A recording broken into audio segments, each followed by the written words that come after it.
Madrid, y a la Fundación Conversación por cedernos la sede, por ayudarnos con el montaje. Y sobre el tema, bueno, a nadie se le escapa que el liberalismo vuelve a ser una cuestión de actualidad, siempre más o menos lo es, pero ahora vuelve a estar de una forma muy directa en la esfera pública y en la agenda pública, y a nadie se le escapa que es una idea que necesita ser revisada. Pues la línea del programa que hemos diseñado va en esta línea, desde la parte más social, la parte más económica, la parte más institucional, la parte más europea, y el Congreso lo cerraremos con una mesa evidentemente política, dos políticos en la entrevista con ellos que guiará José María Castellar, podamos ver la actualidad política del liberalismo. Pues solo darles las gracias por venir y esperemos que sean unas jornadas muy fecundas y que puedan ayudar a fomentar el debate sobre una cuestión tan importante. Muchas gracias y gracias también a los espectadores.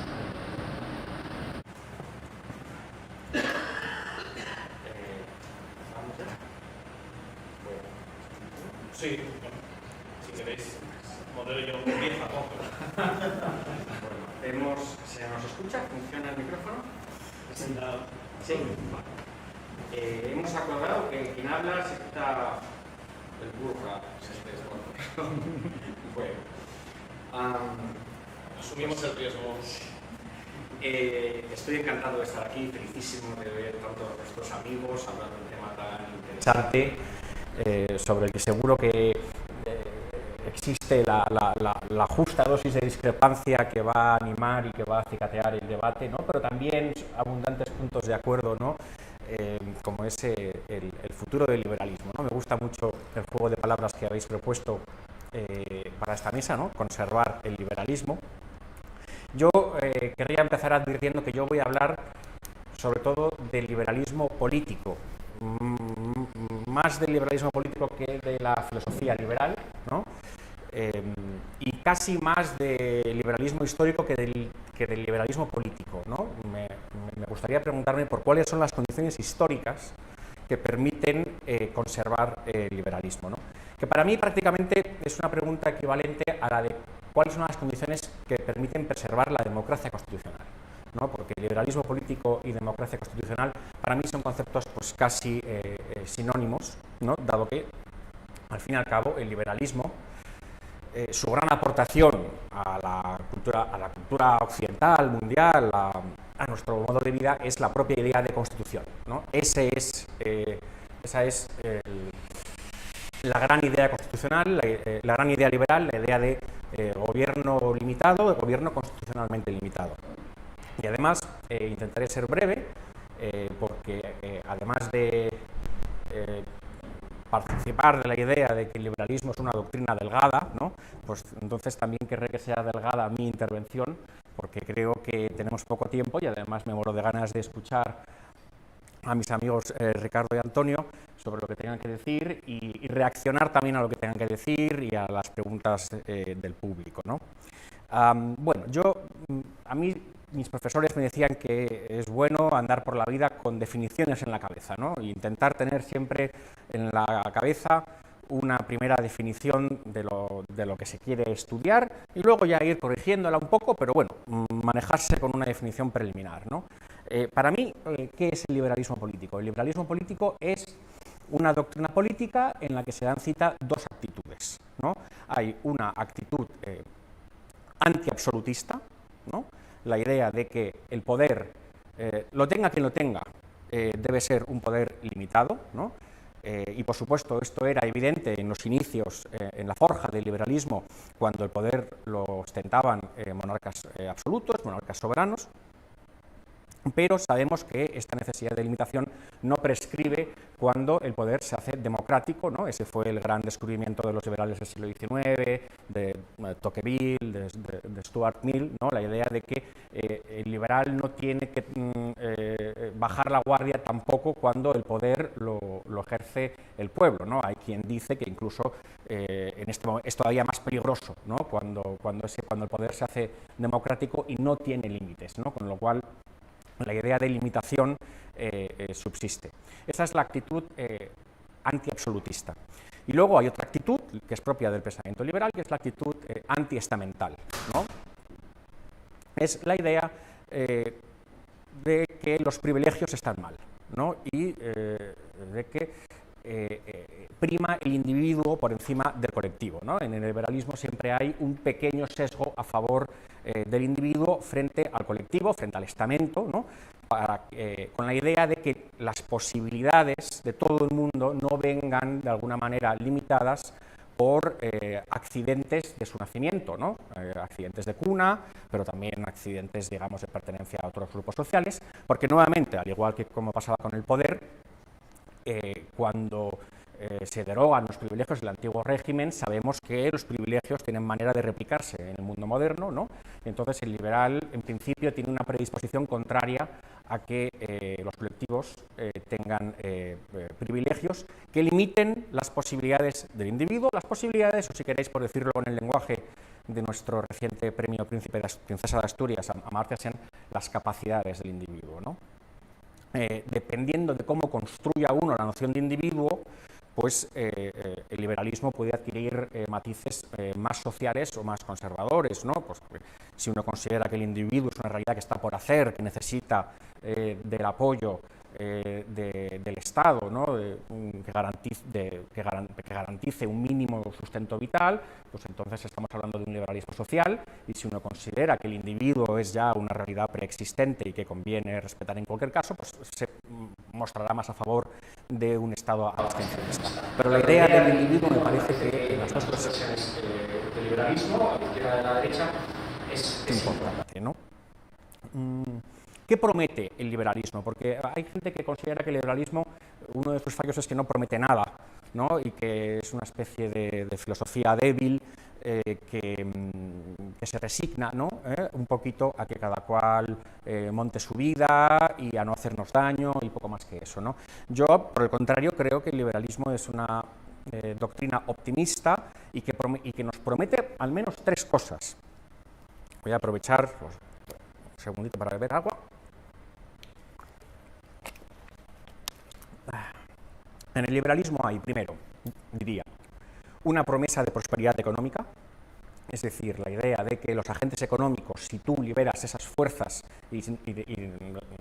y no las planificas, ¿no? Si tú, en lugar de planificar la economía, permites a los actores económicos actuar libremente en el mercado, invertir sus ahorros con seguridad jurídica, etcétera, etcétera, pues la famosa mano invisible de Adam Smith más o menos armonizará el resultado para que el total de prosperidad se maximice, ¿no? Esta es una promesa de prosperidad económica. Luego tiene una promesa de convivencia moral, ¿no? Es decir, la idea de que uno va a poder escoger su plan de vida de manera autónoma, vivir acorde a sus creencias, ¿no? El liberalismo nace para proteger creencias religiosas que no estaban toleradas por los estamentos oficiales. Y entonces el liberalismo lo que promete es una ordenación de esa convivencia en respecto del pluralismo, ¿no? Y luego yo diría que también hay una promesa de progreso cognitivo, es decir, que el libre intercambio de ideas, de razones, va a permitir que la ciencia avance, que el conocimiento avance, se acumule, se reparta, efectivamente, ¿no? O sea, que no va a haber dogmas que impidan que la ciencia proporcione cotas mayores y mayores de bienestar, ¿no? Con lo cual, prosperidad económica, convivencia moral y progreso cognitivo, ¿no? Yo diría que estas son las tres promesas que en principio nos hace el liberalismo como doctrina. Y todo esto, nuevamente, la hipótesis subyacente es la confianza, ¿no? La confianza en que las personas, cuando se las deja, digamos, actuar en libertad, en autonomía, saben armonizarse entre ellas para maximizar los fines colectivos, ¿no? La confianza es la actitud liberal por excelencia, creo, ¿no? La idea de que, bueno, si tú quieres hacer esto, pues es porque sabes que te conviene y yo no, en principio no intervengo, ¿no? Y ahí ya entraríamos un poquito, que seguro que sale luego, en la idea de si el liberalismo puede empujar o no determinados proyectos vitales. ¿Qué es lo que ocurre? Que debemos preguntarnos si en el año 2020 las condiciones históricas permiten al liberalismo cumplir con estas tres promesas. Vosotros fijaos que la edad de oro, si hablamos del liberalismo en crisis, es porque suponemos un liberalismo en esplendor en algún tiempo reciente, ¿no? Si pensamos que estamos en crisis ahora, es porque la premisa subyacente es que no lo estábamos hace 20, 30 o 40 años, ¿no? Yo creo que el momento esplendoroso de las democracias liberales ocurre después de la Segunda Guerra Mundial, ¿no? Durante la posguerra, y este es un momento de relativo consenso en Occidente, que alcanza un clímax con la caída del muro de Berlín, el desmerengamiento, como decía Fidel Castro, de la Unión Soviética y del bloque soviético, la desaparición de la alternativa marxista, hasta el punto, pues, como todos sabéis, que se habla de liberalismo político, la democracia liberal, como una especie de estación término de la historia, ¿no? De fin de la historia en los años 90, ¿no? Ese es el momento en el que se cree que, digamos, hemos llegado ya al final, ¿no? A la frontera de las posibilidades humanas en cuanto a organización política. Ahora no estamos tan seguros de eso. ¿Por qué? Bueno, y aquí es donde yo querría llevar el debate al terreno histórico, ¿no? Me encantaría, o sea, por eso he dicho antes que yo iba a hablar un poquito más de las condiciones históricas, para que no se nos escapen. Durante esos 30 o 40 años de posguerra, confluían tres condiciones, ¿no? O tres circunstancias que ya no está tan claro que subsistan, ¿no? La primera era un crecimiento económico notable en todos los países occidentales, ¿no? Crecimiento económico incluso de 2 dígitos, ¿no? Anuales, que permitió a una o dos generaciones su calidad de vida o su nivel de renta a lo largo de 30 o de 40 años. Es posiblemente la historia de muchos de nuestros padres o abuelos, ¿no? Viniendo de muy poco, llegaron a alcanzar una cota de bienestar grande, ¿no? Y eso evidentemente juega a favor de un sistema, ¿no? Porque la gente, porque el sistema se ve legitimado por esa prosperidad material. Entonces, ¿qué ocurre? Que ese crecimiento económico ya no está, ¿no? Ahora lo que tenemos son crecimientos muy marginales de economía y una generación de personas que viven con precariedad, que han dejado de creer en la idea de que van a vivir mejor que sus padres, etcétera, etcétera, ¿no? Con lo cual, esa premisa del crecimiento económico ha desaparecido. La segunda premisa de esos 30 o 40 años gloriosos de democracia liberal era una comunidad cultural homogénea, más o menos, ¿no? Dábamos por descontada la idea de que, bueno, nuestras diferencias culturales, en el fondo, las tolerábamos porque no eran gran cosa, ¿no? Quiero decir, las sociedades se secularizaban un poco, había tolerancia, gente que iba a misa, gente que no, pero más o menos la cultura católica era compartida, ¿no? Ya en su versión laica, en su versión creyente y practicante. Había un sedimento cultural compartido, ¿no? Que no se explicitaba, pero que estaba ahí, ¿no? Claro, eso tampoco está tan claro ahora, en un momento ya de grandes movimientos migratorios, de inmigrantes que vienen con su propia cultura, de renacimiento de ideologías fuertes, ¿no? en países, o sea, de identidades en disputa, ¿no? Podríamos decir, ¿no? Con lo cual, la segunda condición histórica parece que también se está tambaleando. Y por último, tenemos una tercera condición histórica, que coincidió con el momento de esplendor de los estados liberales y sociales y las economías mixtas, que es la idea de que la conversación pública estaba más o menos filtrada, centralizada, mediada, como lo queráis decir, por unos pocos medios de comunicación de prestigio, ¿no? A quienes se confiaba el guión de la conversación cotidiana. Eso también ha estallado por los aires absolutamente con las redes sociales, y lo que tenemos es una cacofonía monstruosa que ha generado ha derivado en grandes cotas de agresividad en la conversación y de desconcierto acerca de lo que es falso o de lo que es cierto, ¿no? Porque la conversación ya no está mediada, ¿no? Con lo cual cada uno se monta su propia verdad, ¿no? o su propio marco cognitivo, y es absolutamente impermeable a lo que uno pueda considerar hechos, ¿no? Es decir, ha quedado erosionada la capacidad persuasiva de los hechos porque cada cual se nutre de las fuentes de las que le da la gana. Entonces, sin crecimiento económico, la gente empieza a legitimar las propias bases del sistema. Sin base cultural más o menos homogénea, la convivencia se complica, ¿no?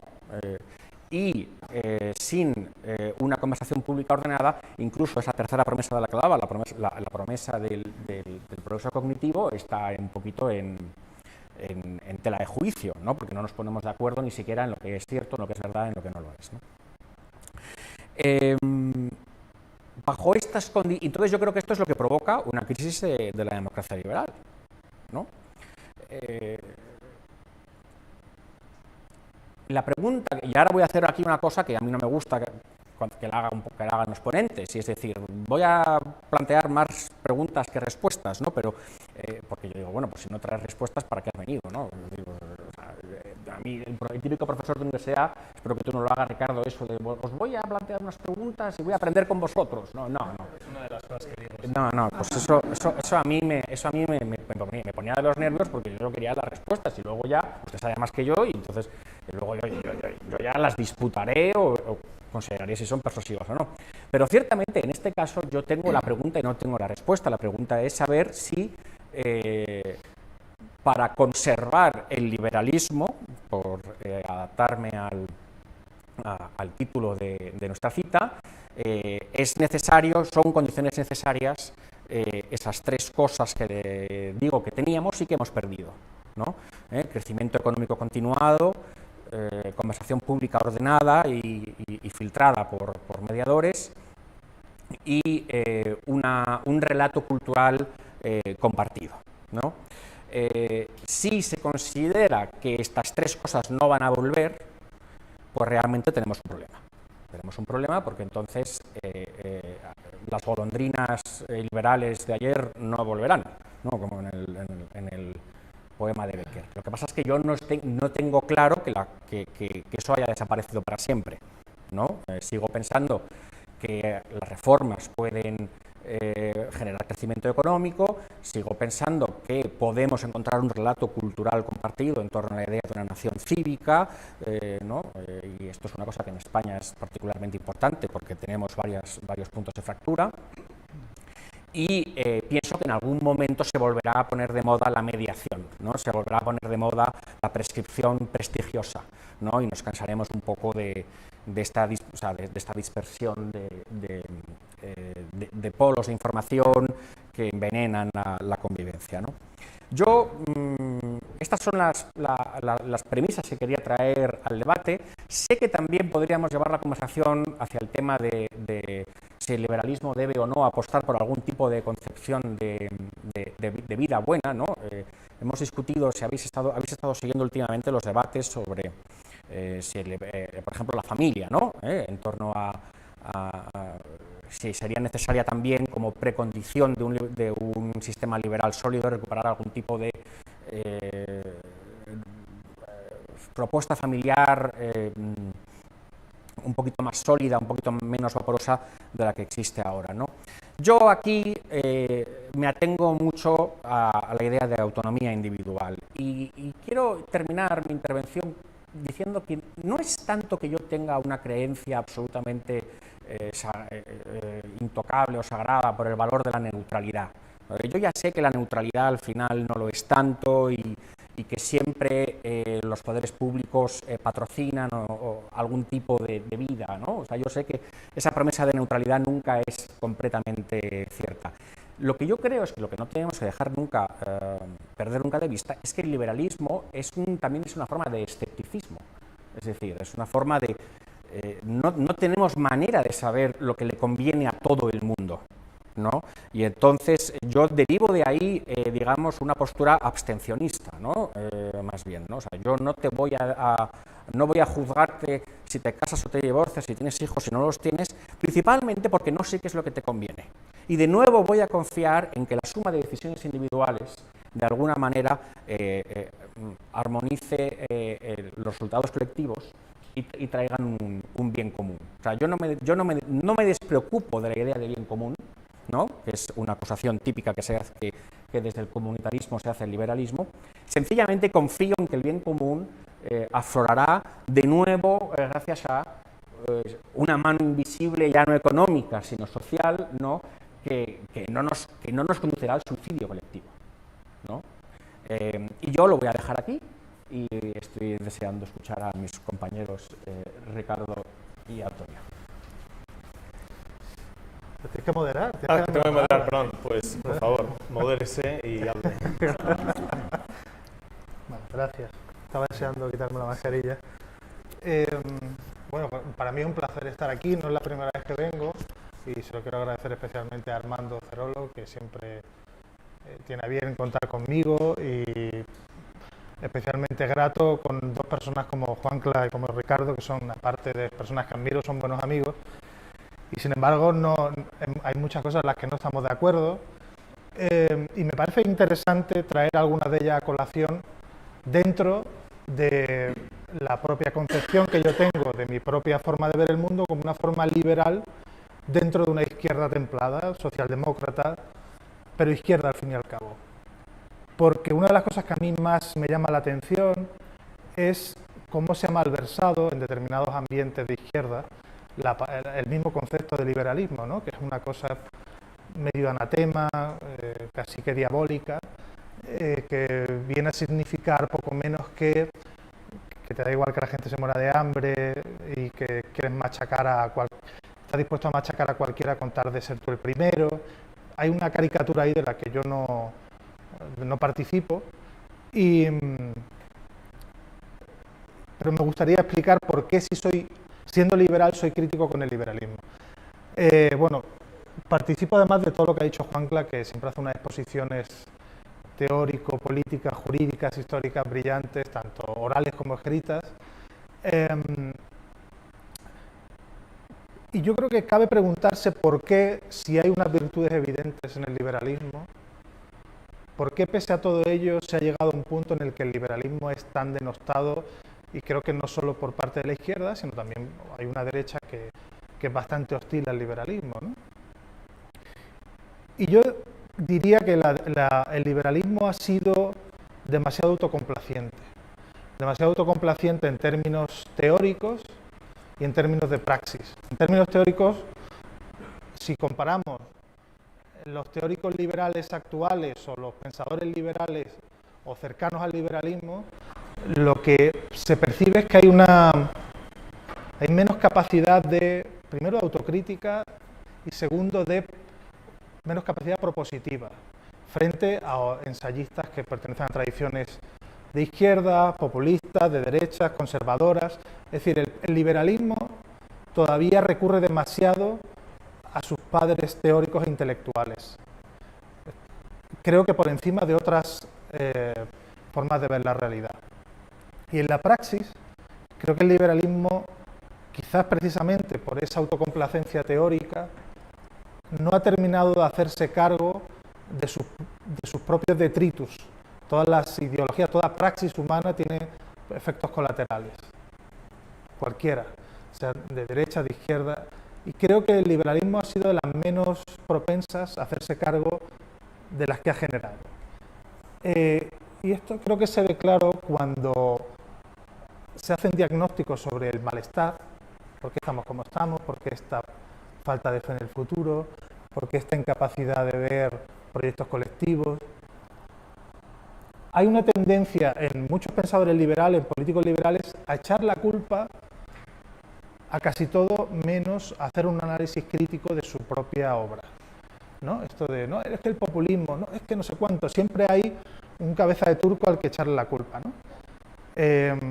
Yo me politicé cuando la socialdemocracia estaba en crisis, yo recuerdo debates de horas hablando de la crisis de la socialdemocracia, por qué seguíamos perdiendo votos, por qué seguíamos perdiendo elecciones, y recuerdo que siempre la culpa era nuestra. No hemos sabido tal, no hemos sabido lo otro. Y sin embargo eso no lo veo en el liberalismo, ¿no? En el liberalismo al final, no digo que no haya liberales críticos que sí se hagan cargo, digo en general, hablo con un cierto margen de comprensión y de flexibilidad. Creo que ha faltado un poco de poner los pies en la tierra sobre la realización concreta de las ideas, ¿no? Es decir, Ramón González Ferris, que creo que estará aquí en un rato, ¿no? Lo ha explicado muy bien en un libro reciente que yo recomiendo mucho, que se llama La trampa del optimismo, sobre cómo estas ideas de los años 90 que parecían tan, o como ha explicado Juan Claudio, ¿no? Que era como parecíamos que habíamos llegado al final de la historia, quizás no nos hicimos cargo de todas las consecuencias que crearon, aún sin pretenderlo, ¿no? Quienes las impulsaron. No se trata de cuestionar la buena intención o la sapiencia o la técnica de quienes la propusieron, pero el caso es que produjeron mucha desigualdad, por ejemplo, una desigualdad que además se produce en un momento de plena transparencia por las redes sociales, porque la comunicación cambia, se democratiza, se hace masiva. Aquí hay un punto, por ejemplo, que yo creo que el liberalismo no ha entendido, es que el liberalismo entendió que la transparencia sobre por qué sucede algo legitimaba ese algo, es decir, un CEO cobra 70 veces más que el trabajador y parece que el problema era que no se sabía, entonces vamos a hacerlo explícito en la CNMV, y entonces eso lo va a legitimar y va a quedar claro que es que el jefe cobra más porque produce.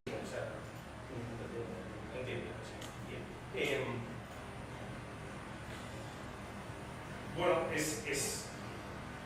si es el final, si el liberalismo es el final, entonces cualquier crisis del liberalismo no es más que un episodio de la historia del liberalismo de la que nos recuperaremos echándole al fuego más liberalismo.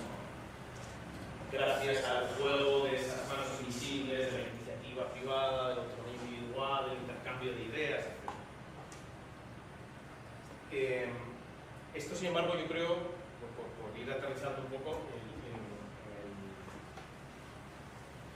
construyendo sobre estos tres, yo tenía más otra cosa, pero es que era muy parecido, ¿no? Sobre el tema del crecimiento económico, bien puede ser, ¿no? O sea, como que esto sea una crisis, pero que realmente podamos volver.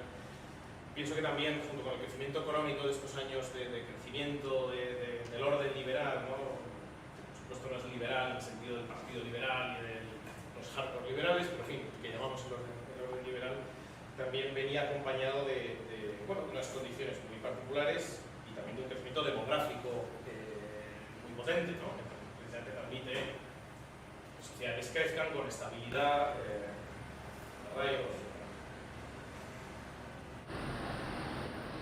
La comunidad cultural homogénea. O sea, no diré, pero yo no sé, creo que esto lo he discutido con Ángel. No creo que se pueda decir así realmente que la fragmentación de nuestras identidades, el politics, todo esto sea el resultado necesario del liberalismo o una enfermedad del liberalismo. Hay muchos elementos, desde luego, pero desde luego, o sea, no sé, yo he visto en la televisión por primera vez en muchos meses y ahí estaba gente expresando libremente sus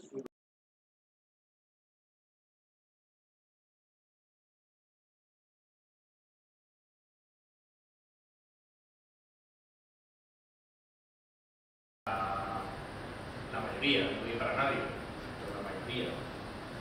Por supuesto, de participación que cada uno pueda tener en su vida, pues es un momento de euforia, ¿no? Que todo el mundo disfrutamos y que hay que disfrutarlo, pero llega todo uno con 40, con 50, con 60, con 70 y ¿qué ha pasado, ¿no? En nuestra vida.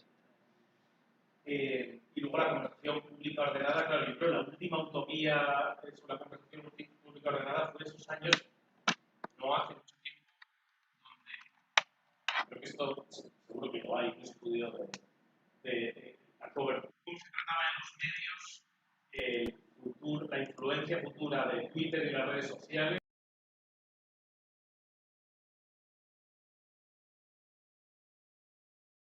en los estados de origen. Sobre esto creo que se podría documentar, estoy totalmente dispuesto.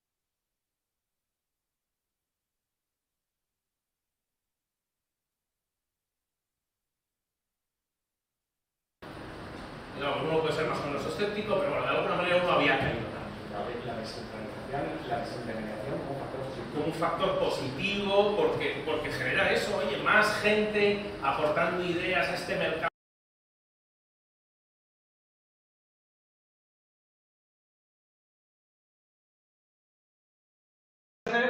Según, quiero decir, estas son cosas que se han hecho, eso es un poco resumen de las historias, pero un poco peliculeo, pero en fin, daba la impresión de que había gente en Estados Unidos que pensaba que era cuestión de ponerle un móvil a la gente en la mano y una conexión a internet para generar una esfera pública ciudadana que obviamente querría la libertad y la emancipación, derrocaría los regímenes y crearía un orden de libertad. Pero uno puede seguir siendo liberal y decir, bueno, no es tan sencillo, no vayas por el fast forward, esto tarda decenios, aquí nos hemos ido demasiado rápido. Pero bueno, en cualquier caso responde a la misma narrativa de tú empodera a la gente y el orden que saldrá estará bien.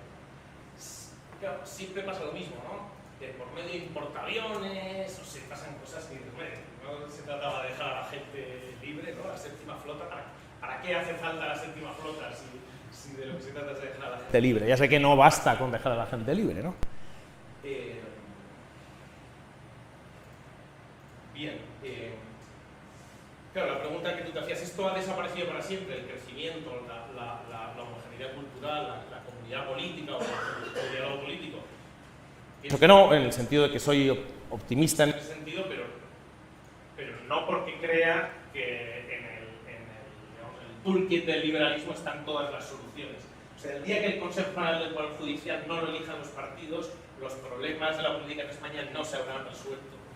Y no significa que no haya que hacerlo, intentarlo y que mejor así que de la otra manera, pero los problemas son de que están en hipótesis, ¿no? Que están en otro orden, ¿no? En esos, a veces, ¿no? Los fundamentos prepolíticos, y entonces habla más de los, digamos, las condiciones socioeconómicas para que se pueda ejercer la libertad, que yo creo que es un factor decisivo. Y que es un factor decisivo que está también en los clásicos del liberalismo, por supuesto. Pero, en fin, en la caricatura operativa del liberalismo en la que a veces vivimos, que uno puede citar, no, pero esto no es lo que decía Adam Smith. Bueno, chicos, pero si es lo que todo el mundo piensa, que es bueno para la sociedad, ya lo que diga Adam Smith, pues depende de cómo sea de grande tu altavoz para aclararle a la gente que no, en la teoría de los sentimientos morales, en realidad, bueno, sí, pero... Entiéndeme, luego sale el telediario y aquí lo importante es exprésate y no sé qué, entonces bien. Y no parece que darle a la gente esto, simplemente acceso a la educación y internet para poder leer la teoría de los sentimientos morales en español o en inglés es gratis, ¿no? O sea que no es un problema de acceso a eso que genera que la gente ya lo lee, piensa, dialoga, conversa, llega a conclusiones mejores, ordena su vida en torno a esas conclusiones, genera instituciones que deciden colectivamente mejor los problemas comunes y al final, mal que bien, estamos todos mejor. Y dices, bueno, ojalá fuera así, pero me parece que no lo es, ¿no?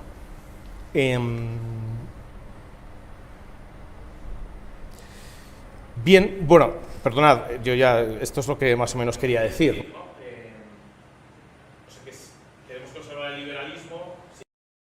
Pensemos en lo que nos gusta del liberalismo y en las condiciones de posibilidad, tanto socioeconómicas como culturales, morales, etc.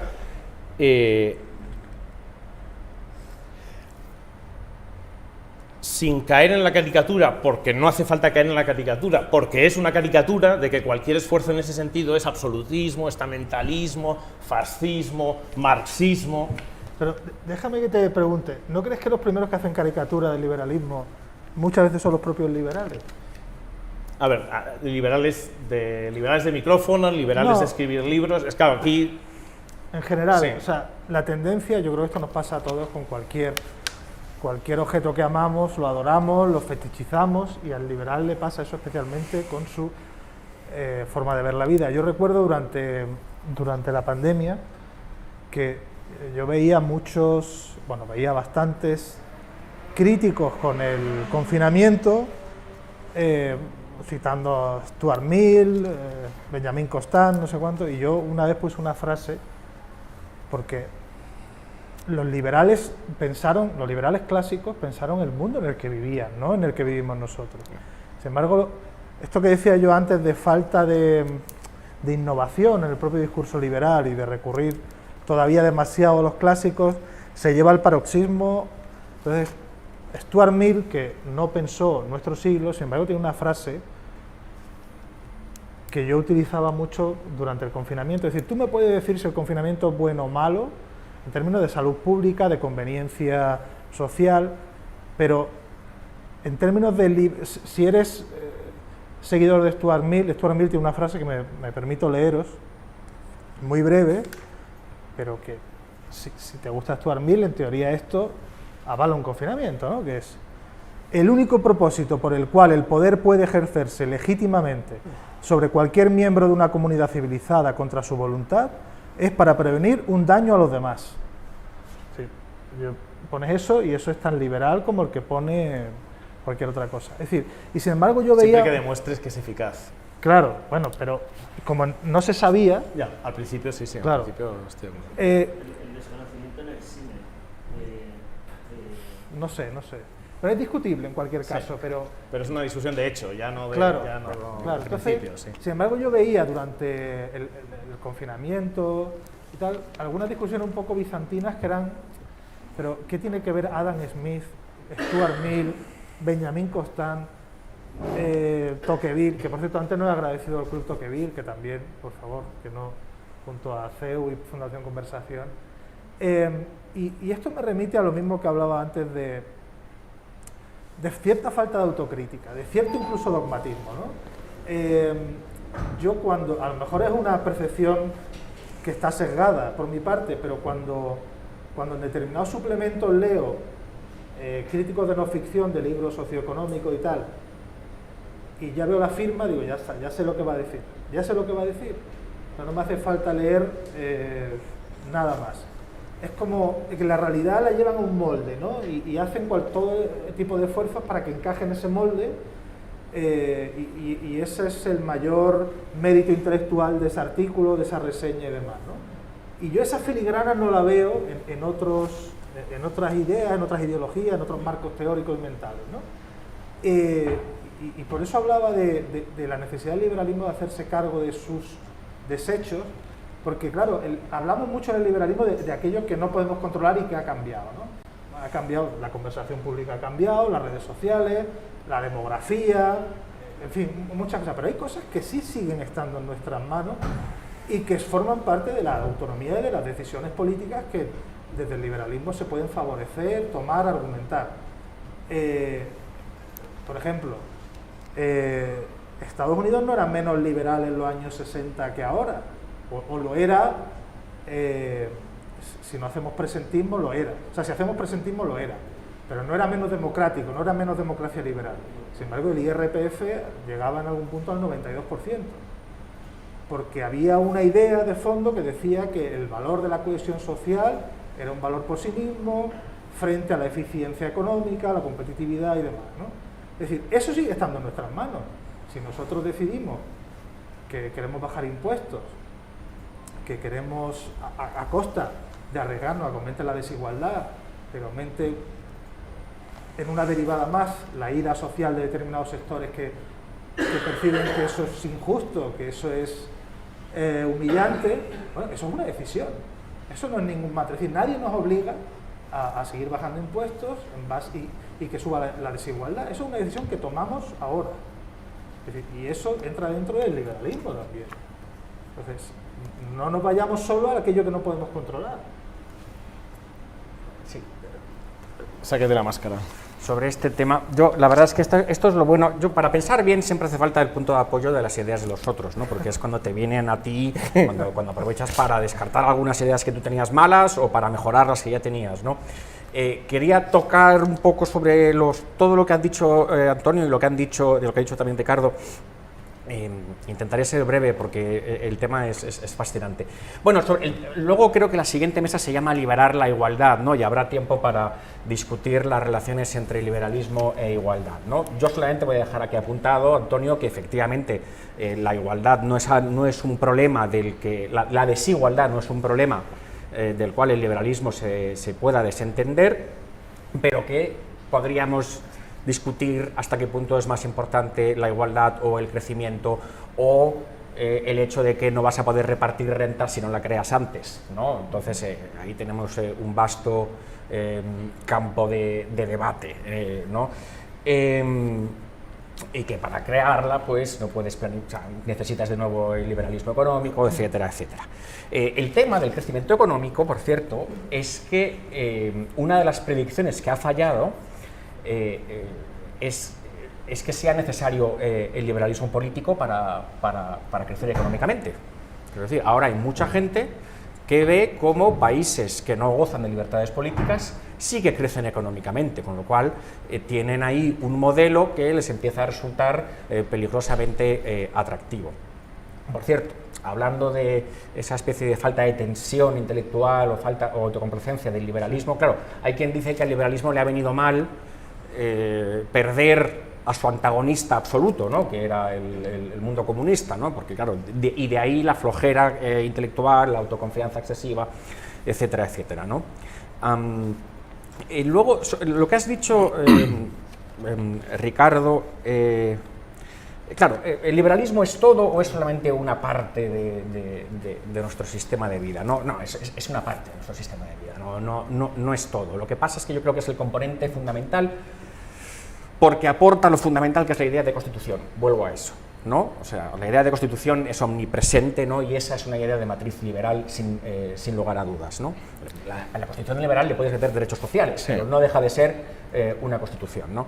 Perdona, aquí idea liberal en el sentido de idea que aparece en 1789 o idea liberal en el sentido de que es de una tradición liberal, una tradición constitucionalista. Gobierno limitado, o sea, gobierno limitado. La idea de eso empieza con el liberalismo. Constitucionalmente limitado para mí me parece la aportación, sí, la puedes llamar a Carta Magna si quieres, pero que digamos que llega a su perfección con las constituciones escritas y todo esto, ¿no?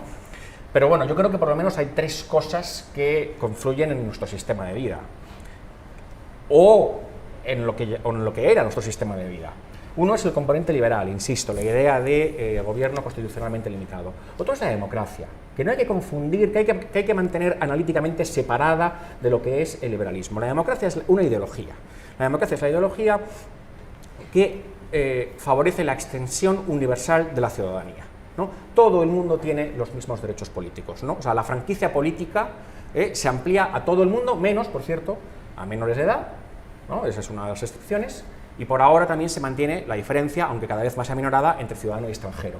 Pero en principio es la extensión universal de la ciudadanía, ese es el programa democrático siempre. Entonces, claro, el liberalismo es, la democracia es, el poder lo tiene el pueblo, y el liberalismo es, sea quien lo tenga, ¿qué puede hacer ese poder, ¿no? O sea, Ortega lo explica muy bien, es muy gráfico, dice, responden a dos preguntas distintas. La democracia responde a la pregunta ¿quién tiene el poder? Y el liberalismo responde a la pregunta ¿qué puede hacer el poder? ¿No? Son dos cosas distintas. Y entonces, cuando se producen las esponsales, después de la Segunda Guerra Mundial, tenemos la democracia liberal. Y luego hay una tercera cosa, que no nos gusta mucho admitirlo, pero hay una tercera corriente que confluye, que es el nacionalismo. O sea, el nacionalismo también es forjador del mundo moderno. Vivimos en democracias liberales nacionales, ¿no? Y esto es importante porque sutura muchas de las contradicciones, ¿no? Uno está dispuesto a pagar más impuestos porque se siente solidario con el resto de la nación. En ausencia de eso, te vas a Andorra, ¿no? Porque si no hay nación española, pues en principio no tengo por qué preocuparme de que haya buenos hospitales públicos en Cádiz, ¿no? Este es el tema. Entonces, tiene mucho que ver con lo que estamos hablando de la crisis del liberalismo, con la crisis de la idea nacional también. Porque lo que hemos descubierto es que cuando la nación desaparece, no viene el individuo, viene la tribu, otra vez, ¿no? Y entonces viene el desorden, y muchas tribus que no sabíamos que existían, ¿no? Y de repente están todas en guerra unas contra ellas. Entonces, el relato social comunitario es el que te sutura muchas contradicciones, ¿no? Porque estás dispuesto a sacrificar, digamos, riqueza personal para compartirla con la comunidad, ¿no? Y porque te da un sucedáneo de comunidad cultural, ¿no? Laica, ¿no? No necesariamente, ¿no? Entonces, bueno, es católico y español, o judío español. Entonces, para mí, yo empiezo a pensar que esto no lo tengo todavía muy bien articulado, ¿no? Pero la idea de la nación no está tan muerta como pensábamos, y a lo mejor ni siquiera es buena idea matarla del todo, como pensábamos también, ¿no? Como pensaba el liberalismo. Como pensaba el liberalismo, claro, porque es que el liberalismo en sus últimas consecuencias es disolvente, claro, pero esto lo dice Marx en el Manifiesto Comunista, ¿no? Pero no es liberal. Claro, no, quiero decir, es disolvente en la idea de que las comunidades, pues claro, al final tú, cuanto más, es Dahrendorf, ¿verdad? Cuantos más opciones tienes, menos vínculos, ¿no? Cuantos más vínculos, menos opciones. Entonces, encontrar el equilibrio es distinto. Y luego, yo quería ya terminar así con una nota provocadora.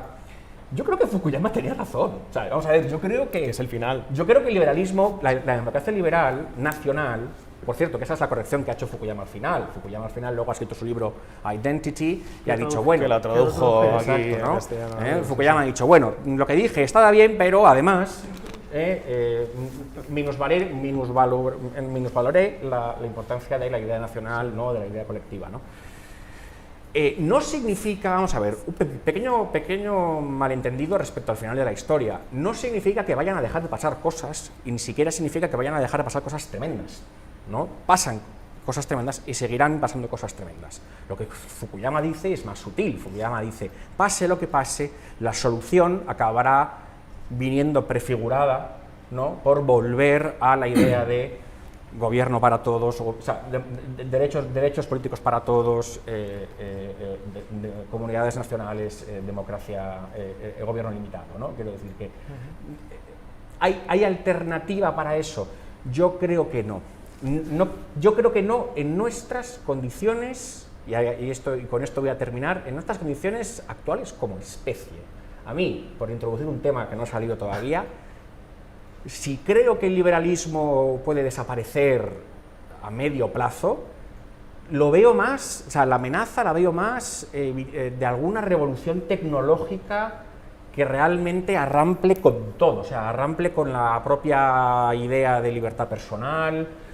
Imaginaos lo que sería, por ejemplo, todo el tema del supermercado genético, o sea, la idea, es decir, si yo me tengo que imaginar un futuro en el que no hay liberalismo político, estoy pensando en un mundo donde realmente la tecnología nos ha llevado a un sitio inexplorado, ¿no? Pues eso, donde puedes, a lo mejor, claro, donde hay desigualdad genética, Antonio, porque es que con la desigualdad material todavía más o menos sabemos un poco, o sea, tenemos un libro de recetas, ¿no? Para amortiguarla.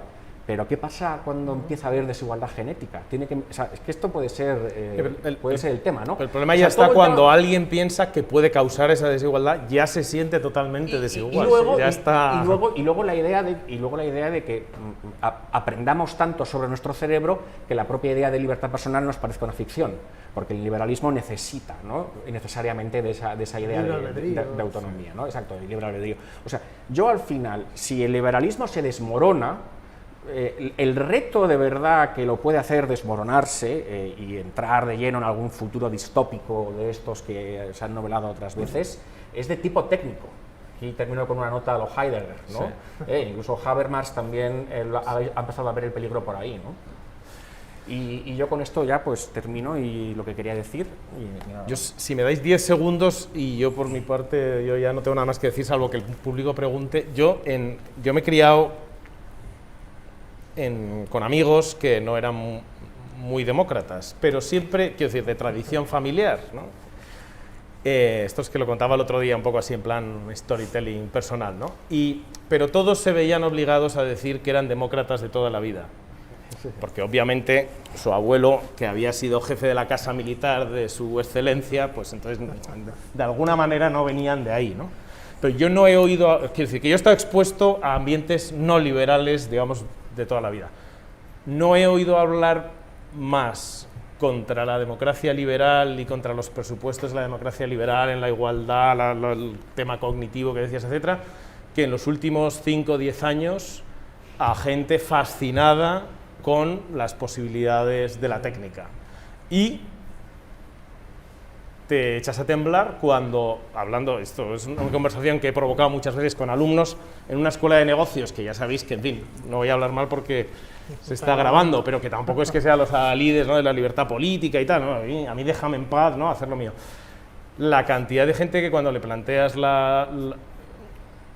una sociedad a la China donde hay crecimiento económico y hay no sé cuál, o una sociedad llena de problemas, sin capacidad de tomar decisiones colectivas a largo plazo, pero donde hay un mínimo de libertad y de autonomía, no solo personal, sino también de participación política. Y no os creáis que a mucha gente le cuesta mucho elegir qué es lo que prefiere. Cosa que no es extraño, porque de hecho, con sus decisiones y muchas de sus negocios y tal, están efectivamente construyendo más eso que lo otro, ¿no? En fin, ya está. Vamos a... Que nos damos... Sí, ¿no? 15-20 minutos de... Pero en una sola ronda, a lo mejor que todo el mundo haga una pregunta. Vale. Si alguien quiere... Venga, Ignacio, tú puedes hacer una pregunta. Que se acumulen todas las preguntas. Sí, bueno, preguntas o breves conferencias. Comentario muy breve. Bueno, muchas gracias a los tres, creo que ha sido muy interesante sus intervenciones y complementarios. Un comentario muy breve y una pregunta. A mí me parece que es interesante analizar la idea de libertad en el contexto histórico, es un poco también lo que decía Ricardo, ¿no? Y si uno lo analiza en el contexto histórico, se dará cuenta que en realidad la libertad pues, ha pasado por diferentes etapas, estoy de acuerdo con lo que has dicho, Ricardo, y bueno, pues evidentemente en Roma, en Grecia, con el cristianismo, la idea de libertad va evolucionando, evoluciona a lo largo de la Edad Media, por supuesto tenemos a nuestros periodos escolásticos sanmartinos, etc. Y llega a la etapa moderna. Cuando llega a la etapa moderna, el precepto básico de la libertad, y Acton, Hayek, Popper, ¿no? La ausencia de coacción, ¿no? La ausencia de coacción, por simplificarlo al máximo, ¿no? La definición de libertad. Ahí parece que hay una escisión, porque con la llegada de la Revolución Francesa, la Ilustración, de alguna manera lo que se está diciendo es sí, todo ese bagaje está ahí, pero nosotros tenemos que llevarlo a otro nivel, porque hay otros principios en juego, otros valores en juego que nuestras sociedades están avistando como más justos, bueno, tenerlos en una mejor consideración de lo que queremos ser y a lo que queremos llegar, ¿no? De alguna manera eso sí se ve, es como si fuera una carretera que va en una dirección y de repente viene otra carretera de lejos y parece que se va cruzando, y en el momento en que las dos carreteras se cruzan no es ni siquiera en ese momento, es un poquito más adelante, es precisamente en el siglo XX, a principios, con la primera gran crisis del liberalismo, que sin duda la Primera Guerra Mundial, ¿no?, y lo que sucede en el periodo entre guerras, etcétera, ¿no?, y luego todo lo que se deriva en el siglo XX y donde estamos hoy en día, ¿no? La pregunta es, ¿no es eso en realidad un problema para nuestras sociedades porque no sabemos de dónde viene la idea de libertad? Hoy en día parece que ese liberalismo que ha ganado la partida, es decir, nuestro liberalismo político actual, es uno en el que se señala al individuo como una isla, es decir, no tiene una referencia más allá de los principios que hacen posible el liberalismo político, económico sobre todo, y de alguna manera social, pero muy poquito. Entonces, se ha perdido, digamos, el bagaje de dónde salía ese liberalismo, es decir, es más una crisis antropológica que una crisis política, es decir, la idea de libertad de alguna manera ha chocado con la modernidad y no ha habido una reconciliación. Juan Claudio decía una cosa muy interesante, que el nacionalismo ha tratado de ser esa argamasa, ese cemento para suplir el haber abandonado ideas capitales para la humanidad, como es la idea de Dios, por ejemplo, ¿no? Sí. El nacionalismo ha tratado de unir democracia y libertad, ¿no? Democracia que a lo mejor en el fondo sería más traspaso pacífico del poder, ¿no? Si lo limitamos también a una cosa muy breve que puede ser la democracia, ¿no? Con la libertad, ¿no? La expresión de la libertad del hombre, ¿no? Y juntarlo en una aspiración más allá, ¿no? Mi pregunta es, ¿vosotros no creéis que lo que pasa realmente es que hoy en día en nuestras sociedades el hombre ha dejado de tener esa aspiración de ser ¿a qué puedo aspirar? ¿Puedo ser mejor? ¿Hay algo más allá de mí, algo más elevado? No tiene por qué, no estoy hablando ya de un concepto espiritual, que podría, ¿no? Pero hay algo más allá, hay una virtud, ¿no? A lo McIntyre, ¿no? Hay algo a lo que debemos aspirar que nos haga mejores, que nos haga más solidarios, que de alguna manera nos reconcilie con el concepto clásico de libertad, que también es un concepto no puramente individual, como el liberalismo moderno indica, sino un concepto de libertad incardinado en una serie de valores también de bien común, de comunidad, ¿no? ¿Hay algo de eso? Es decir, ¿es más una cuestión antropológica que política? Bueno, yo he escrito un libro... Antonio, te iba a decir que tienes un libro sobre eso, sí. Pero mejor acumulamos alguna otra pregunta antes, ¿no? Venga, ¿había otros comentarios o...? A ver, bueno, yo me sintonía un poco con lo que ha comentado, los retos del liberalismo. Sí me gustaría que, no sé si podría ahondar justo en este tramo de las conferencias, de estas jornadas, pero qué retos se enfrenta el liberalismo a partir de este año y de los que vienen, teniendo en cuenta todas las nuevas transformaciones que va a padecer todos los mercados y nuestra forma de ser y nuestra forma de vivir. Estamos mencionando a teólogos liberales de hace 200 años, pero ¿qué va a ser del liberalismo a partir de ahora con la inteligencia artificial?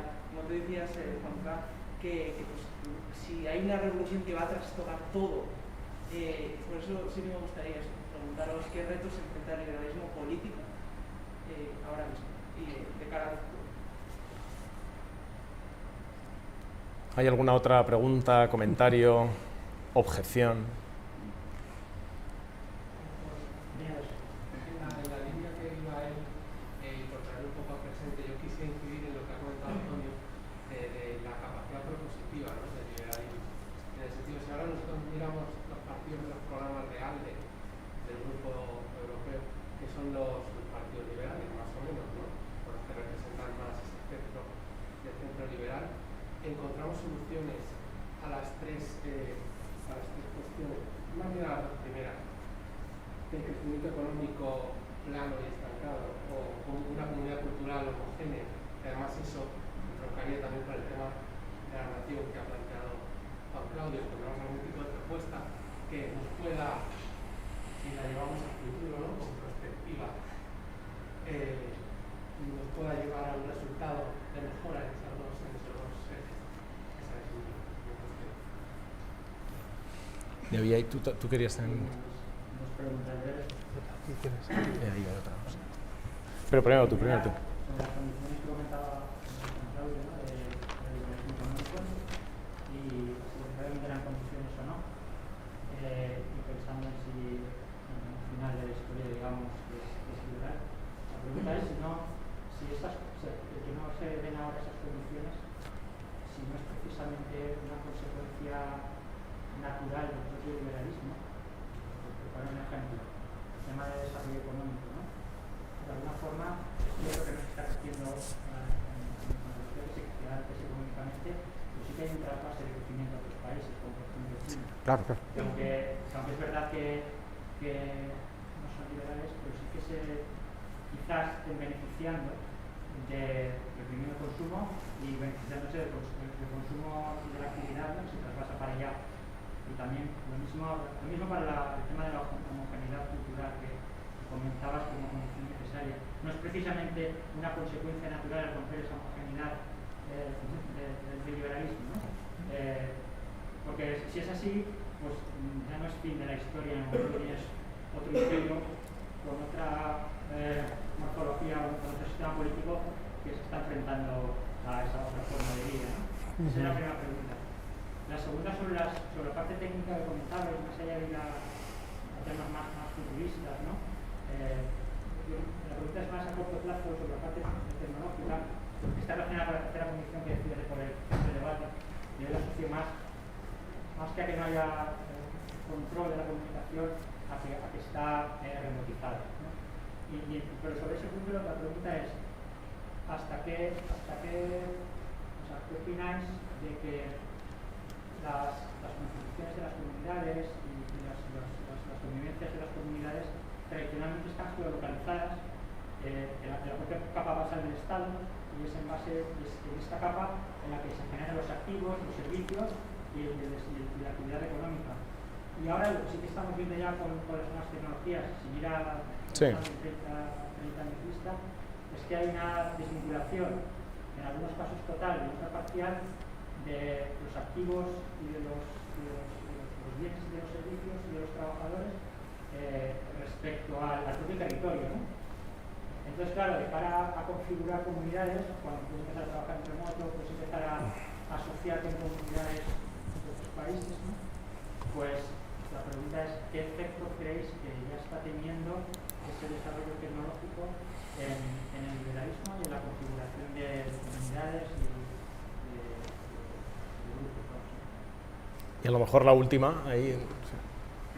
Bueno, yo quería preguntar más bien sobre todo en pensar el liberalismo de la forma actual de hacer política. Es decir, cómo la nueva forma de hacer política, es decir, cómo todo este énfasis en el lenguaje, todo este énfasis en las narrativas, en el relato, es decir, esta obsesión quizás con algo que es muy estético, ¿no? Y que es algo muy simbólico, que realmente es algo que media entre la realidad del individuo, como puede ser el lenguaje.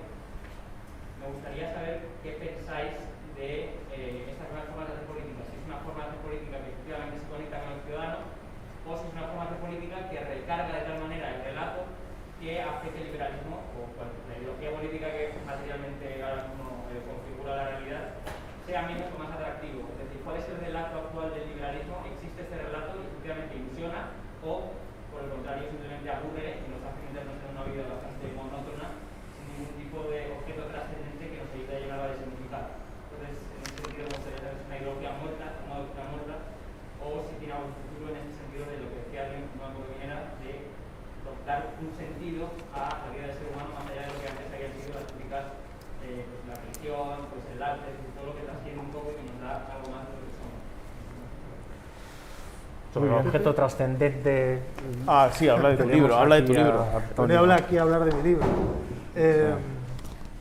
Respecto a tu pregunta, esas son las preguntas que me hice me la llevaba haciendo bastante tiempo, y durante el confinamiento pues aproveché para escribir un librito sobre eso, y yo lo titulé como El final de la aventura, precisamente preguntándome si había alguna aventura colectiva que nos trascendiera, que fuera más allá, que nos sacara del presente continuo y nos diera una guía, un sentido, más allá de trabajar para comer, para llenar la nevera y punto. Es decir, era una manera de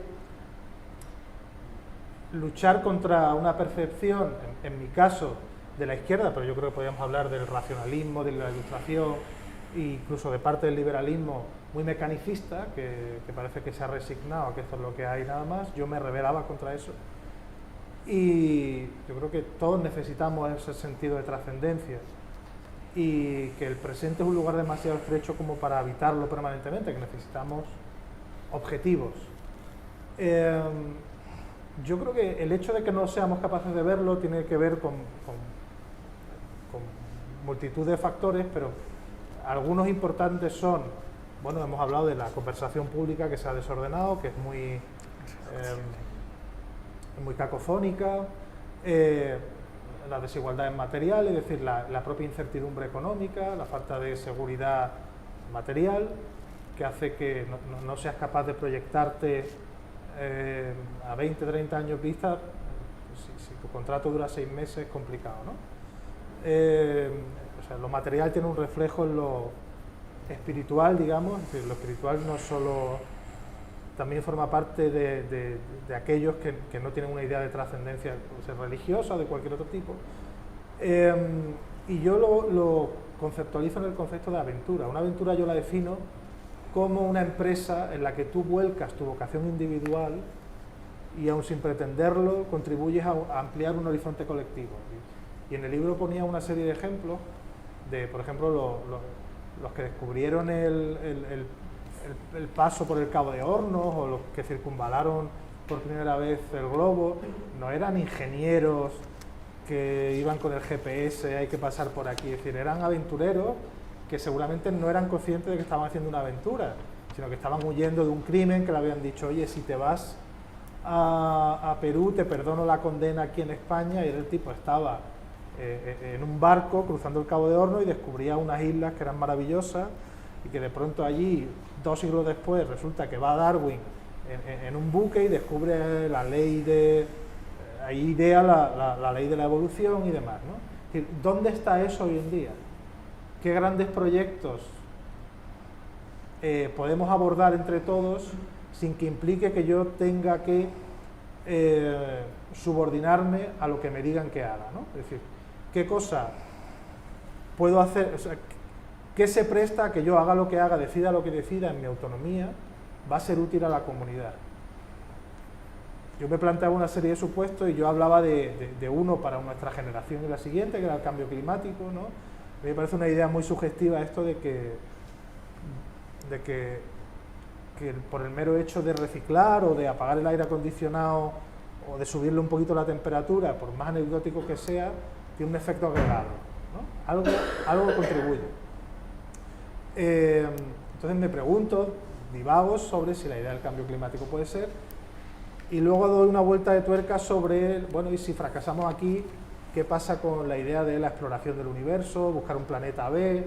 Que es un ensayo bastante libre, ¿no? Pero en el fondo resume un poco tu preocupación. ¿Qué puedo hacer yo que trascienda mi propia cotidianidad, mi propio día a día, mi propio interés mundano? Yo creo que es verdad que una cosa que quizá el liberalismo no ha sido lo suficientemente consciente es de que eso que podía parecer una aspiración en algún momento del liberalismo en realidad se revela como una condena, ¿no? Que bueno, esto es lo que hay, ya está. Te voy a ceder la última palabra. Muy bien. ¿Vale? O sea, es que este tema me interesa mucho porque, bueno, está el libro de Antonio como literatura reciente aquí entre nosotros en España, El final de la aventura, pero luego, no sé si temática parecida está el de La sociedad decadente también, ¿no? ¿Cómo se llama el autor de La sociedad decadente? Lo he comprado antes de ayer, o sea que te lo digo porque... Tiene un poco la misma tesis, ¿no? La idea de que Occidente ha dejado de proponerse metas elevadas, ¿no? Entonces Douglas algo... Bueno, la idea de que efectivamente, pues en los años 60, y fíjate, podría incluso sumarla a mi elenco de rasgos históricos del momento de esplendor, ¿no? Del liberalismo, fue la carrera espacial, ¿no? Porque parecía que había una nueva épica, que era la épica de la exploración del espacio, y de repente fuimos a la Luna y volvimos. O sea, nos aburrió y volvimos, ¿no? O sea, eso es una cosa curiosa, ¿no? O sea, hay un anticlímax brutal ahí, ¿no? O sea, vas a la Luna y, bueno, ya, pues te vuelves, ¿no? Y ahora ya estás ensimismado, ¿no? Vamos a ver, el tema de la aventura, ojo con la aventura, porque a veces la palabra aventura es fascista. No solamente es fascista, sino que encubre un mundo, una vida de penalidades. Sí. Vamos a ver, está muy bien, o sea, me gusta que Antonio haya sacado el tema de los descubrimientos, ¿no? Hablemos de una nación descubridora y navegante, exploradora, Portugal, ¿no? A mí me gusta mucho el poema de Pessoa, dice: oh mar salado, cuánta de tu sal son lágrimas de Portugal, ¿no? Por cruzarte, cuántos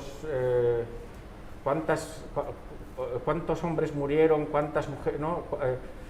Oh mar salado, cuánta de tu sal son lágrimas de Portugal por cruzarte, cuántas mujeres quedaron por casar para que fueras nuestro, oh mar. Quien quiere ir más allá de Bojador, el cabo Bojador, ha de ir más allá del dolor. Es decir... Y de ahí nacen los fados, que son muy tristes. Sí, claro, pero es que, oye, que meterte en un barco a dar... O sea, que es que volvieron 19 de la expedición de Magallanes Elcano. O sea, a Magallanes se lo cocinan en Filipinas. O sea, francamente, que eso también es una aventura, acabar en un perol ahí cocido en... O sea, Con especias. no, claro, es que, o sea, vamos a que el tema de la aventura, implica sufrimiento, ¿vale? Y nosotros vivimos en sociedades posteroicas. No vamos a ir a morir en batalla por nuestro país, no vamos a emprender viajes arriesgados si no sabemos que del otro lado hay wifi. O sea, quiero decir que también consideremos que el final de la aventura nos ha traído confort y que el mundo aventurero era un mundo de penalidades también, ¿no? Yo creo que las aventuras colectivas así ya se han terminado. O sea, no se me ocurre, solamente se me ocurre, o sea, ¿qué podría volver a encender la chispa de la épica? Pues lo que dices tú, a lo mejor la exploración del espacio, ¿no? Reciclar a mí me parece un rollo, tío. O sea, yo no me veo haciendo una novela sobre... O sea, es que, claro, luchar contra el cambio climático es una aventura negativa, ¿no? Es un enemigo... No, sí, entiendo el problema y cómo lo planteas y por dónde vas. Solo digo que cuando Ortega, por ejemplo, habla de la nación como proyecto sugestivo de vida en común, a mí me parece que eso no es así. Ya no hay... O sea, uno no puede decir, vamos a evangelizar América, o vamos a conquistar Jerusalén porque lo ha cogido Saladino, o vamos a... No, esas cosas son del mundo de ayer, ¿no? Ahora, pues las aventuras son limitadas, son comunitarias a una escala menor, ¿no? Crear una familia, pues crear una pequeña fundación como esta, este tipo de cosas, ¿no? Que dan sentido. Por cierto, y ya quiero terminar, insisto, en el liberalismo siempre ha habido la doble tradición, la más abstencionista, la de la libertad negativa y la de la libertad positiva. Pero yo creo que incluso los más reacios a la intervención del Estado no están sugiriendo que la comunidad no importe, no están hablando del individuo mónada. Yo no creo que ese sea el planteamiento de un Hayek o de un Popper. Lo que están diciendo es, sea cual sea tu proyecto de comunidad o de aventura, que no te lo imponga el Estado, ¿no? O sea, yo creo que esa es más bien la idea de... o sea, porque no sabe, o sea, porque incluso por su mejor intención no va a saber, ¿no? Ahora hablan ellos, no yo, ¿no? Con lo cual yo creo que no perdamos de vista de que en el liberalismo siempre ha habido esa doble tradición de quién ha prestado más importancia al papel del Estado. Hay una tradición intervencionista también dentro del liberalismo, que en el fondo es la socialdemocracia, ¿no? Y luego una tradición más abstencionista, pero las dos existen, ¿no? Y nunca han dejado de existir y de pelearse entre ellas, ¿no? Y ya está. Una cosa muy interesante que se ha planteado es lo de y que yo la recuerdo y os la lanzo porque algo que yo me pregunto mucho, si en realidad esta atomización social no es un subproducto del éxito del liberalismo. Quiero decir que el liberalismo, si estamos hablando de la autonomía, que no te impongan, bla, bla, pues eso lleva a cierta atomización en el sentido de, oye, yo he hecho mi proyecto. Claro. O sea, en último término, quiero decir, el problema del liberalismo es que en último término es disolvente de los vínculos. Para darte más opciones, te quita vínculos. Entonces eso está muy bien si lo que necesitas es irte del pueblo, pero claro, luego llegas a la ciudad y estás solo. Quiero decir, el famoso dilema de Dahrendorf entre vínculos y opciones, ¿no? Y el liberalismo, en principio, disuelve vínculos a veces que pueden ser opresivos, ¿no? Por eso no es fácil, ¿no? Término medio. Saber con qué carta quedarte. Luego, otra pregunta que se ha hecho, creo que era la última, o también os la lanzo. Claro, esto ¿cuál es el relato del liberalismo? El liberalismo era en teoría eso de equilibrio de poder, que nadie tuviera demasiado poder, ¿no? Sin embargo, a mí me da la sensación de que el relato del liberalismo es muy poco atractivo, o no tan atractivo ahora como lo era antes, porque sigue identificando como el poderoso al Estado, cuando la mayoría de la gente lo que está viendo es como poderoso y como el que le genera su condición de vida de la que quiere huir o la que es insuficiente al mercado. Y cuando eso ha sido así, el pensamiento liberal no ha sido consecuente siempre respecto a qué poder tengo que limitar, el del mercado o el del Estado. Es decir, parece que las cartas estaban marcadas, que era una teoría pro mercado, pasara lo que pasara. No digo que haya sido así, digo que así se le percibe, hablo en términos de relato. Y creo que esa crítica no es infundada muchas veces. No es infundada, pero nunca ha habido un liberalismo que permitiera la existencia de mercados totalmente libres. No, claro. O sea, sí, esa es sí, otra ya, caricatura. sí, es una por caricatura. O supuesto. sea, hay quien los quiere más y menos regulados, pero el mercado totalmente Claro, sí, desregulado no existe en ninguna fantasía de ningún liberal. Una cosa, mira, que puede parecer anecdótica, pero que para mí no lo es. Cuando en época de bonanza te dice hay que bajar impuestos y cuando en crisis te dice hay que bajar impuestos, tú solo tienes una receta, no es una doctrina, una herramienta en función de A o B, ¿no? Eso lo hemos visto mucho. Es el momento de bajar impuestos, nunca el momento de subirlos. ¿No? Es un debate económico ya. O sea, pero quiero decir, pero remite a algo de incentivo. Un principio, sí. Que la otra parte te diría, es que si los subes es peor, porque... Pero siempre hay que bajarlo. Bueno, siempre hay que bajarlos. Es decir, yo nunca, mi respuesta, si me preguntas mi respuesta, para mí es una cosa de optimizar el nivel que conjuga crecimiento y distribución. Y distribución, ya está. Yo creo que refleja una inercia. Para mí, la pregunta sobre los impuestos es técnica, no ideológica. A mí también, pero... Es, ¿qué nivel optimiza, digamos, el mantenimiento del estado de bienestar que queremos sin lastrar el crecimiento? Sí, Juanca, para aquí entre nosotros, da algo sabe que siempre hay que bajarlo. En ese equilibrio técnico nunca hay que subirlo. Tema muy madrileño. No, pero quiero decir que ¿no creéis que esto refleja una inercia pro mercado? Sí, claro. Irracional hasta cierto punto. No te digo, o sea, en los últimos 30 o 40 años el sesgo ha sido pro mercado, ahí estoy de acuerdo. Yo creo que ese es el cambio que el liberal creo que debe hacer. Bajar los impuestos, el liberalismo desde los años 70 se acaba la pobreza a millones de personas a lo largo y ancho de todo el mundo. ¿Hasta qué año? O sea, que si tú la analizas, ¿Y dónde? Bueno, pero si tú lo analizas desde un punto de vista comparado, a lo mejor hay más desigualdad, pero los pobres son muchísimo menos pobres. Claro, pero a lo mejor. Sí, yo estoy de acuerdo. Pero a lo mejor hay que incentivar. Estamos metiéndonos en el tema de la mesa siguiente. Si me permitís, yo creo que hay que acabar. Cierro yo, aunque quedan algunas de las preguntas que habéis hecho al final. A mí me gustaría decir dos cosas así un poco en plan machada. Una primera es que frente a esto de la técnica, o sea, creo que el problema de esto de la técnica no está tanto en los futuros distópicos, sino en los presentes ideológicos. O sea, la idea de que todo problema tiene solución técnica y de que todo es cuestión de eficiencia es deletérea para la sociedad, aunque no descubramos el planeta B. O sea, ya vivimos en el planeta B si lo estamos buscando, y eso es malo, me parece, en el sentido de que genera desorden y daña a la gente, ¿no? Y la segunda idea es que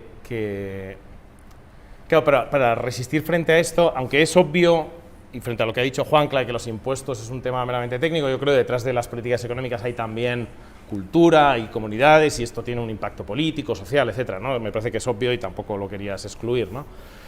Pero también me parece evidente que en el momento actual el problema no es del liberalismo económico, por el tema chino, por resumir muchísimo, ¿no? O sea, esto es compatible con una vida sin libertad, y por tanto esto lo podemos llamar liberalismo solo en un sentido absolutamente corrompido y de usar y tirar, ¿no? Y por lo tanto, de lo que hay que hablar es de otras cosas, que son las que permiten identificar un modo de vida, llamémoslo europeo, pues no el de los cafés, el de las terrazas de Ayuso, llamadlo como queráis, y sin identificarlo con las formas presentísimas de ese modo de vida o históricas de los padres de Ana Iris, no, pero desde luego detrás de eso... detrás de eso hay algunas cosas que son buenas y que la sociedad valora y que protege, no con intervencionismos y con despotismos, pero que hay que defender. Y creo que en este sentido el pensar que el liberalismo no tiene enemigo, o sea, que las sociedades libres no tienen enemigo ahora mismo, me parece de una ceguera alucinante, porque el enemigo está dentro, la gente está convencida de que las soluciones son técnicas, y a mí me parece que los problemas ni son técnicos, ni lo son las soluciones, ni son tampoco de técnica política, ni de técnica económica, sino mucho más relacionado con lo que decía Ignacio. Y como me habéis dado la última palabra, esta ha sido la última, muchas gracias. Y a las... Se ha creado preguntas por por responder temas como el de Anaíris, tenemos unas